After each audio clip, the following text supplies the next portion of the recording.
Muchos creen que el mayor problema de un hombre es el pecado. Pero a veces el verdadero problema es haberse alejado tanto de Dios que ya ni sabemos dónde estás. Santo Dios. Muchos pensamos que el mayor problema es el pecado, pero muchas veces el mayor problema es que nos hemos alejado tanto que ya no sabemos dónde estamos. Y dice la Biblia que en una ocasión Jesús empieza a hablar acerca de una parábola, empieza a contar una parábola. Y dice la Biblia que él hablaba acerca de un hombre que tenía 2 hijos y que el hijo menor de este hombre lo llamó y le pidió la parte de la herencia que le correspondía. Lo llamó para pedirle la parte de la herencia que a él le tocaba. Pero vemos que él está pidiendo la herencia aún estando en vida. Vemos que él está pidiendo la herencia, está heredando a su padre en vida, mi hermano, al Señor, algo poco ético, algo poco común, pero podría ser entendible dependiendo para qué situación él no estuviera pidiendo. Yo entiendo que el hijo estuviera pidiendo su herencia si fuera a comprar un solar, si fuera a hacer una casa, si fuera a poner un negocio, si tuviera que comprar un vehículo, si tuviera que hacer algo importante. Pero la Biblia resalta que este muchacho pide la herencia y cuando este muchacho tiene la herencia, él se va a malgastar la herencia por la cual él nunca había trabajado. Él se va a malgastar el dinero que él lo había hecho con su propio sudor. Él se va a malgastar el dinero que otra persona con lucha trabajó, mi hermano, al Señor. Y dice la Escritura que el muchacho, no muchos días después de que le había entregado la herencia, él agarró y reunió todo lo que le correspondía, reunió todo lo que él tenía, todo lo que se todo aquello que se le entregó, y él se fue lejos. Dice la Biblia que él se fue a una provincia apartada de su casa y allí comenzó a desperdiciar esos bienes, viviéndolo perdidamente, mi amado Señor.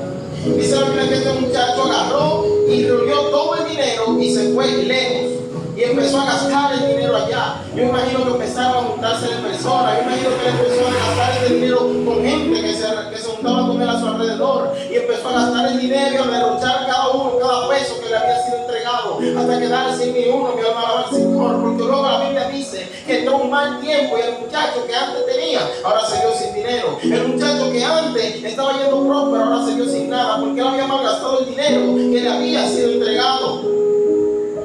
Y mientras yo analizaba esto, yo me puse a ver algo, y es que él lo que hizo fue que agarró y se alejó, mi hermano, al Señor. Entonces yo empezaba a preguntarme, yo decía, ¿por qué cuando él recibe el dinero, él no se queda en su casa y gasta el dinero ahí? ¿Por qué cuando él recibe el dinero, él no se queda cerca y gasta el dinero ahí, sino que la agarra y se va a un lugar lejano, se va a otra ciudad apartada, lejos de su casa, para empezar a gastar este dinero? Se va lejos de su casa para empezar a gastar esta herencia que le fue entregada. Entonces en ese momento fue que yo entendí que el pecado empieza antes del acto. El pecado empieza antes de que tú peques. El pecado empieza antes de que sea materializado. Porque el pecado empieza cuando tú te desconectas. El pecado empieza cuando tú dejas de escucharte. El pecado empieza cuando tú apagas tu conciencia. El pecado empieza cuando te alejas de Dios. Y el pecado empieza cuando tú te alejas de tu propósito. Santo eres Jesús. Gloria a Dios. El pecado empieza, mi alma, alaba al Señor, antes de que tú peques. El pecado empieza antes de que tú cometas el acto. Porque el pecado empieza desde el mismo momento que tú decides alejarte de Dios. Porque todo es un proceso, no es un pecado de la noche a la mañana. Es algo que se viene materializando hace tiempo, que viene empezando por pequeñas cosas que tú hoy quizás no le prestas atención. Cosas que tú dices, no, eso no es nada, no, eso no pasa nada. Esas pequeñas cosas, eso pequeño, eso no es nada. Se van juntando hasta que causan la caída, mi hermano, al Señor. El pecado es una consecuencia, hermano. Y hoy en día hay gente que están fallando, pero no están fallando desde ahora, porque el pecado se originó en el momento que ellos empezaron a alejarse, en el momento que dejaron de orar, en el momento que dejaron de asistir a los servicios, en el momento que se fueron apagando poco a poco. Ahí empezó a originar el plan del enemigo para destruirlo. Si usted analiza algo, no sé cuántos de ustedes han visto documentales, mi alma al Señor, de la vida salvaje, y usted analiza este documental, no se va a dar cuenta que hay una táctica de caza muy interesante, y es que cuando los leones, los tigres van a cazar un animal, cazan el que está fuera de la manada, cazan aquel que se está quedando atrás, cazan aquel que se está quedando rezagado. El que está lejos de la manada es el que ataca, porque en la manada no puede caer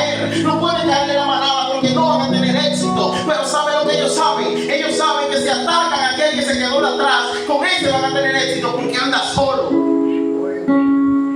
En el momento que empezaste a alejarte, fue en el momento que Satanás empezó a destruir.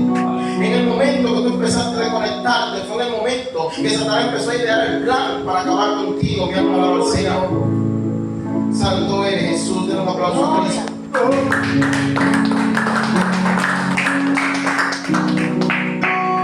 Santo eres, Señor. Y teniendo esto en cuenta, entonces, la pregunta no sería ¿por qué pecaste?, sino que la pregunta sería ¿por qué te alejaste de Dios? La pregunta no sería ¿por qué fallaste?, sino que la pregunta sería ¿por qué te alejaste de Dios? Y bajo ese tema que yo estoy predicando en esta noche, ¿por qué te alejas de Dios, amado Señor? Y mientras yo analizaba esto, me di cuenta de algo interesante.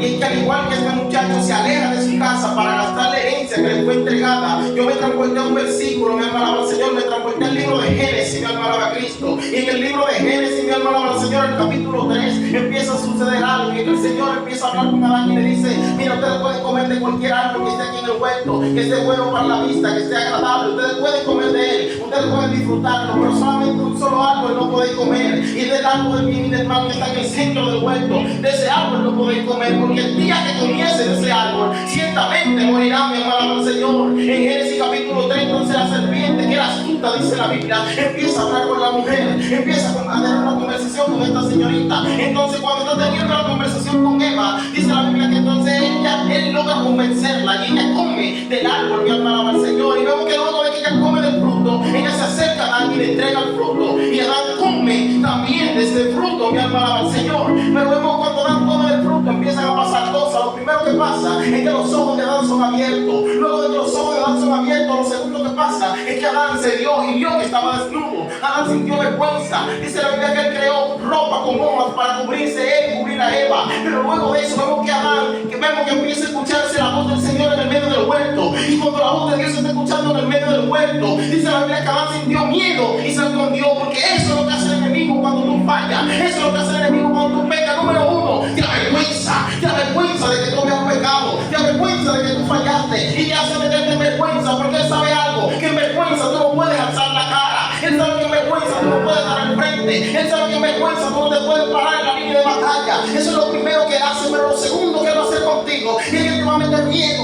porque una persona con miedo no avanza, una persona con miedo no camina, una persona con miedo solamente retrocede, y él le favorece que tú tengas miedo, porque cuando tú tienes miedo, te